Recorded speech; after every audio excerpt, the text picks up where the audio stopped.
People follow the advisor. They do not follow the company. And, if you're thinking about your practice and truly owning your practice, then owning your brand is the starting point for that.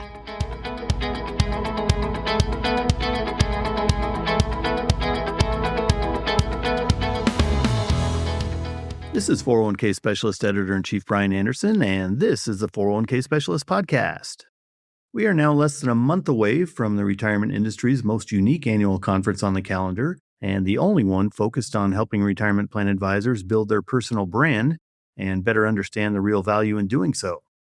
Yes, I'm talking about Sway Live, the brainchild of retirement industry marketing and branding expert Sheri Fitts, who, as our guest on today's podcast, is going to tell us all about what makes this intimate event so unique. This year, Sway Live comes to what is almost my backyard of Boulder, Colorado, where it's going to be held August 2 through 4 at the brand new and beautiful Limelight Hotel, which is right on the edge of the University of Colorado campus. 401k Specialist will again be there as the event's official media sponsor. And after last year's great experience we had at Sway Live in Milwaukee, we're looking forward to seeing what Sheri has in store for us this year. Sheri, welcome back to the 401k Specialist Podcast. Hey there, Brian. Thank you for having me. It's awesome to talk with you again. And I'm really looking forward to seeing you this year at Sway Live, for sure. All right. Well, let's start by talking a little bit about this year's theme, which is centered around purpose and personal brand. Why is that message especially relevant for financial professionals right now? And do you think most retirement professionals tend to underestimate the value of cultivating their own personal brand? Well, let's start with the purpose part, and you might have to remind me because I always forget, the second part of the question. I had a conversation with Nevin and Fred a few weeks ago, and one of the things that was interesting in talking with them is that in their efforts to kind of create content and create viability and social proof for themselves as they grew in their career, they weren't specifically going for visibility, they were going for value. And that is why when I think about a purpose-driven personal brand, it brings the value forward as quickly as possible. So if all you're doing is creating a brand to say, pick me, pick me, pick me, it is not differentiated in any way. It's not unique in any way. And really, it just adds to the slop that's kind of out there. And yet, if you sit for a moment and get clear on what matters to you most and who you're here to serve, then that component can start to come through in your brand. Brian, when I first left corporate America, I started a marketing firm. Many people remember the name Sheri Fitts Marketing. And when I would work with business leaders on creating their company brand, I would tell them, I just need you to know this is going to be kind of like sitting on a therapist's couch for a while. Because essentially what I was asking them was, who do you want to be when you grow up? And why does that matter? And, what journey are you here to do? So it's the same question for individual practitioners and frankly, just about every industry person, in that we all have a personal brand. It's what people think about us. It's our reputation. It's what enters a room before we enter the room. And yet there is a way to be more intentional about it and to get clearer about how we want to show up and who we want to show up for, which is frankly, in the whole scheme of the marketing world, right? Our niche. Right. Well, you often say that your personal brand is the one asset that you own. What do you mean by that? Why do people need to understand this concept? Particularly in a world being devoured by M&A, particularly in a world where companies are firing huge swaths of staff for AI, only to figure out that it's not going to change their world, right? The one thing that every one of us has is our reputation and our brand. And I live this myself. In 2008, I decided to start working on my personal brand because the market was going sideways and everybody wanted to have lunch with me because I worked for an insurance company and they were unemployed. And it got me thinking, wow, I don't want to be looking for a job when I don't have a job. That seems like not the best idea. And so I started really working on that. And between 2008 and 2010, I leaned into my personal brand. Turns out it was extraordinarily beneficial for the organization that I work for. Because I had a fire in my belly to kind of build things that were unique. And, we did, right at that particular time, I was doing webinars every other week. It was just really fun, and offering some unique things to the advisor market that had never been offered before. And in 2010, I got downsized out of a job. And within 5 weeks, I had 5 job offers. Wow. Right? And now, that's a little bit different. But the fact of the matter is you buy car insurance, you buy house insurance, you insure your health. And the way that you ensure your longevity in the professional world is to ensure, your reputation. And so Love it. that's one of the things, right? For practitioners, for advisors, it's more that what the research has told me in doing some research for a report that I've done, people follow the advisor. They do not follow the company. And, if you're thinking about your practice and truly owning your practice, then owning your brand is the starting point for that. Great. Interesting. Okay. Well, let's talk a little bit about the Sway Live conference experience, which I'll say is definitely different than any other industry conference I've been to, which is a good thing. It's not an event where attendees simply sit still and listen. Why was it important to design such an interactive experience? Adults learn by doing, right? You go to Nordstrom's, you look at a jacket, you just don't leave it on the hanger and buy it, you try it on. And so essentially what we're doing is we're allowing people to kind of be in an environment where there are a bunch of ideas floating around. And the best way for them to think about that idea is to actually try it on.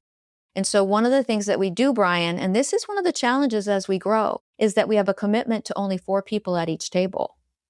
Because, and you know this, right? There's a lot of conversations that happen. And what also happens is very deep and beautiful relationships that happen as a result. So business relationships. So conversations that you can have across the table from an advisor or a third-party administrator or a wholesaler or whatever that you would never have at another industry conference.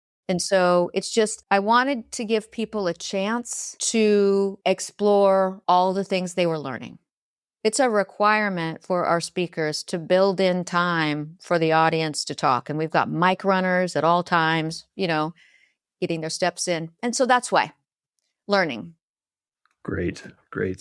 Well, in looking over the agenda, you see that several of the sessions focus on storytelling. Why do you think storytelling is such an important leadership skill today?